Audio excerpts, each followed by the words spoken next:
Congratulations on learning to draw. It can feel a bit overwhelming at the start of learning any skill. These 12 tips are designed to help put you on the right track in a range of different areas so that from the very start you can start to think and plan and draw in the most helpful way possible. Each of these points is only 1 or 2 minutes in this video, but I have one or many videos on each one of them if you want more information. And the first is very fundamental to drawing. It's how we hold our pen or pencil. The problem is we've spent many years holding our pens and pencils to write with. And for most of us, that has meant holding our pen with our fingers close to the end, because in writing, we use our fingers for all the small movements that we need to produce the letters. However, in drawing, generally we're better off holding our pen further back, possibly halfway down even, and instead of drawing by moving our fingers, we move as much of our arm as possible, at least from the elbow down, if not from the shoulder. This particularly helps us get lots of nice straight lines in even movements of our arm. We should also be conscious of not resting on our hand, because that limits how much arm movement we can easily do. And when we're not moving our whole arm, we tend to move from our wrist and our fingers, and that can compromise our ability to do longer lines straight. We start to pivot on our wrist, and that introduces a curve. We want to keep a lot of freedom to be able to draw the exact lines we want, and for the end of our pen to easily and comfortably reach the end of whatever line or mark we want to draw. Second point that it's really, really important, I think, for beginners to understand is that when we're drawing from a reference, from a photo, as probably most of you are, our aim is not to copy the photo. And this is for two main reasons. The first is simply we should be trying to improve on our photo. Perhaps we need to crop it to get a better composition. Perhaps we can play around with the lights and darks to create a more dramatic effect. Perhaps we need to move something or rearrange something, leave something out so that the scene works better. I always think of my reference photo as my starting point. But the second reason why copying a photo is an unhelpful aim to have is it gets us focusing on basically outlining shapes and reproducing them, and that can end up with a fairly heavy-handed, cartoon-looking drawing. A better way of thinking is not that we're trying to outline shapes in some sort of accurate form, but to think there are certain visual effects, there are ways things look in this photo, or really in reality, and I want to capture that with the marks I put on the paper. I can't copy, I can't draw all the detail of the leaves and the thatching and the shadows of the texture on the walls. I'm trying to capture the effect that I see here and create, using whatever I'm drawing with, an effect that in some way says the same thing. It's more accurate to think of translating than copying. The third point, for some reason, it's easy for people when they start to learn to draw to understand that, well, I need to learn to hold and to use my pen for drawing differently to how I've done this for just writing. And yet, it's hard to appreciate that it's exactly the same with how we observe. The way we've observed things in everyday life is not the way we need to learn to observe in order to get the information from our reference that we're going to need to do an accurate drawing. So often when beginners have problems with their drawings, it's put down to, I don't have the pen handling skills, the technical skills to draw it any better, when in fact the problem is they've started to draw without having seen all the things they need to see to be able to draw it accurately. If we haven't seen what we need to see before the ink hits the paper, we're just guessing. When we learn to play the piano, we don't start with all the keys playing a huge range of pieces. And the fourth point, with drawing, it's the same. At the start, we should restrict ourselves to a few favourite subjects and the same materials to draw with, so that we have fewer things that we have to think about and learn to do well at the same time. We simply can't do everything all at once. And what's important is that what we do, we learn to do well, because that gives us a foundation to build on. We need to be thorough in our early lessons, and it's easier to be thorough and to do better if we're not attempting to do too much at once. If we stick with the subject that we really like to draw most, we've probably already observed it far more detailed, and we find it easier to observe because we like it. And that will help us in our drawing as well. Fifth point is to understand that we have learning cycles when we learn a skill. And with drawing, it's from when we choose our reference, we do our drawing, and then importantly, we review it to see if we've succeeded or not, if there are problems or not. We get direction for where we go next. Therefore, the more drawing cycles we have, the faster we learn our lessons and the more rapidly we can apply them and improve from them. And there's not much difference from a 2-hour drawing session and a 15-minute drawing session. They're both a drawing cycle. So we learn more faster by having more drawing cycles, by drawing smaller, simpler subjects in less time than more complex ones. That's quite apart from the fact that scenes that are too hard for our skill level actually slow down our learning progress. We do not learn by attempting things that we don't have a chance of doing well. We don't learn the things we need to learn, and worse, we can actually develop poor drawing habits that at some stage we will have to try and overcome. The sixth point is when we're beginning to learn to draw, it's easy to think that drawing is all about lines, because this fundamentally was how we probably did it as a child. But a far more helpful way of thinking of drawing is of using marks, not lines. Because when I stop thinking of lines and think of marks, I'm opening up to the possibility of many more ways of putting ink on the paper to create the effect In my photo, that I'm wanting to capture or translate onto my paper in some way. Of course, lines are marks, so we can still use them when it's appropriate, when it's helpful for what I want to achieve in my drawing.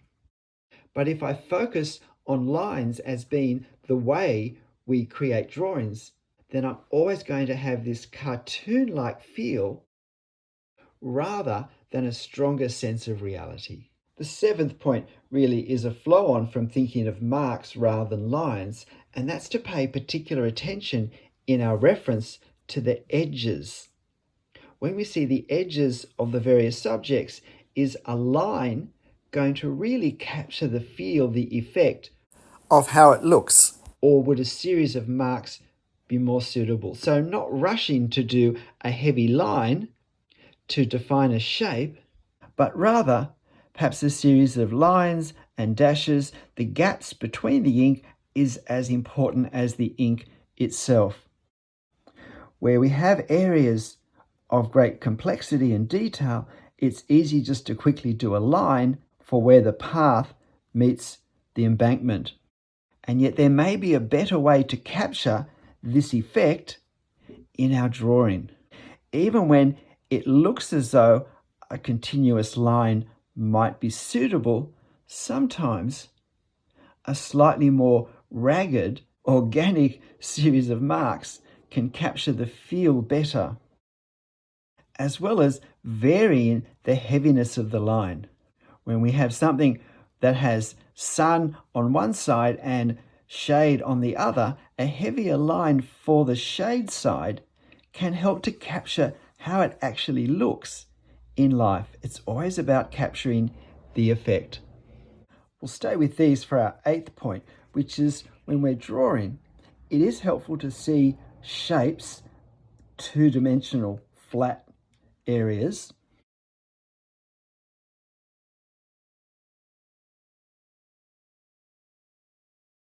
because seeing shapes and capturing that shape in our drawing is usually helpful for creating a sense of realism. But what's vital is not just seeing the shape, but appreciating the three-dimensional form that we have. Shape is two-dimensional. Form is three-dimensional. So it's looking at our reference and getting a sense of this bit comes forward, it rounds in and along, moving away, and it moves away faster, closer to the edge. Here, there's a bit of a flat part here, and then there's a sharp angle, and this comes out in quite a flat plane, though up here, it's more rounded, and it moves away underneath down here. Because it's only if we understand the three-dimensionality of what's happening that we can work at finding the marks that will put that three-dimensional form appearance into our drawing. We're not going to draw well what we haven't seen and even, if necessary, imagined in our reference. The 9th important thing for beginners to, I think, appreciate is to finish drawings in one session. And really, at the start of our drawing journey, we shouldn't be attempting to do things that are so complex that they're going to take hours. 20 to 40 minutes is plenty of time for a beginner to have drawing sessions that will provide a really effective learning experience. And part of that is finishing the drawings in the one session. And that's because there are skills required in the second half of the drawing session that we don't actually use in the opening part in the first half of our drawing. And if we never bring our drawing to completion, we don't learn and practice and develop those second half skills where we bring the whole drawing together and actually decide the marks that will more clearly define how it looks at the end. Besides this, there is a rhythm, a tempo in drawing. At the start, we go slower because we're establishing proportions and scale and getting a sense of how our marks are going to look on the paper. As the drawing continues into the second half, we pick up the pace, we pick up the rhythm, our marks become more confident. We often make them more quickly, and we have a stronger awareness, a stronger focus of what we're trying to do. We also get experience in hiding any mistakes we've made. And we don't get to experience that or benefit our drawings from it if we don't complete them in the one session. The 10th point is when I'm faced with a scene that has a lot of detail in it, it's easy to start trying to draw the detail, start trying to draw all of these long leaves, all of the blades of grass, the leaves that we see on trees, and so forth. Far more helpful than trying to draw the things we see, which is so often impossible anyway, is to instead try and see visually what the effect is at a glance, how this area looks or this area looks, and then, rather than trying to draw any one little bit of it, try to find marks that at a glance of our drawing will somehow capture, somehow translate the effect we see here into an effect here that we can understand in a similar way, and that together creates a feeling of reality. I'm trying to draw the overall effect of all this detail, not to capture all of the detail accurately or precisely. It's an incredibly useful way to think when we look at our reference and translate it into a drawing, and there's no reason why we can't start to do this at the very start of our learning journey. Tip 11 is at the end of every drawing, review it, critique it, look at it carefully and mark it. Has it achieved what you are hoping to achieve when you saw the reference and thought you'd draw it? Have you captured the feel? Are the various subjects accurately represented? If the light in effect is important, does the drawing convey that? Where there's potential confusion points in the detail, has the drawing managed to improve on it and bring some clarity? If I'm learning to draw myself, I'm not just the student, but I am my own teacher. And the teacher marks our work, and they also determine whether we've done well enough to go on, or whether we need to stay at this level, or even to move back a level and consolidate some earlier skills. And if I'm in effect my own teacher as well, then I need to do that. And the only way I can work that out is by, in effect, marking my work every drawing. It's a time for ruthless truth, because that will give me the focus in my next drawings that will lead to me improving my drawing skills in the most efficient way possible. And the 12th point is, for beginners in drawing, it's important to understand that when we look at sped up videos of drawings happening, that while it can be a useful way to see and to come to understand a drawing process, it can lead to a very unrealistic expectation of how fast we can draw, and even of how fast we should draw. It's very helpful if on any channel that we're watching, if we can find some videos that show the drawing happening in real time, the actual time that it takes. Even videos sped up to double the actual drawing time may not feel sped up when watched. And it's very deceptive in terms of what we then expect is the normal drawing process, and perhaps what we try and do ourselves. In the end, how fast we draw depends on how well and at what speed we can control the marks that we're making on the paper, whatever we're using to make them. And we shouldn't go any faster than we can control what we do to get the effect that we're after. Try and find some real-time drawing videos and just sit and watch them and get a feel for the rhythm, the tempo of the drawing that I talked about earlier, as well as a truer understanding of all the time where the artist has stopped and thought and observed and hesitated, because that's all just as much of the drawing process as the frantic, so it seems, putting the ink on the paper. We don't want to encourage ourselves to go faster than we can control what we're doing. G'day, I'm Stephen Travers. Whether you're a beginner or at any stage of your drawing journey, I hope these 12 tips have been helpful. These are the things that in my drawing journey have helped me, I think, develop and focus and improve my drawing experience and my drawing results. But in the end, wherever you're at, whatever you're doing, and however it turns out, make sure you have fun. I'll see you next time. Bye.